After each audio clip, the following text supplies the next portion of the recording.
Trump i drejtohet kombit amerikan. Trashëgova një katastrofë nga Biden, por po i ndryshoi gjërat. 11 muaj më parë trashëgova një fatkeqësi, kështu e filloi presidenti i Shtetit Bashkuar Donald Trump mesazhin e tij drejtuar kombit amerikan, duke fajsuar paraasin e tij Joe Biden për vështirësitë ekonomike dhe krizën e migracionit me cilën po përballet administrata e tij. Ne ishim të mbingarkuar me emigrantë palishëm, persona transgjinor në sportet e grave dhe kishim marrëveshjen më të këqija tregtare të nënshkruara ndonjëherë, tha Trump duke shtuar se i gjeti vendin në një gjendje kritike, por ai tashmë po punon për të përmbysur trendin.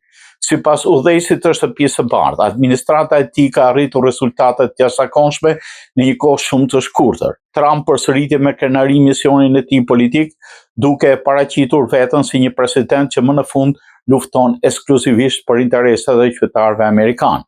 Po e rregulloi gjërat, tha ai para kombit, duke theksuar rendin kufitar, konkurrencën ekonomike dhe mbrojtjen e traditave shoqërore të vendit. Ai tha se kushtet ekonomike të Amerikës janë përmirësuar, duke argumentuar se çmimet në Shtetet e Bashkuara kanë rënë qysh nga inaugurimi i tij, duke ndalur tek tarifat doganore. Ai tha se një vit më parë vendi ishte i vdekur dhe i falimentuar, ndërsa tani nuk është më. Ai aturboi pjesën më të madhe të suksesit përdorimit masiv të detyrimeve doganore, duke përshkruar tarifat si fjalën e tij të preferuar dhe mjetin kryesor për të stimuluar $80 trilion me investime të reja të shpallura në tokën amerikane në muajt e fundit.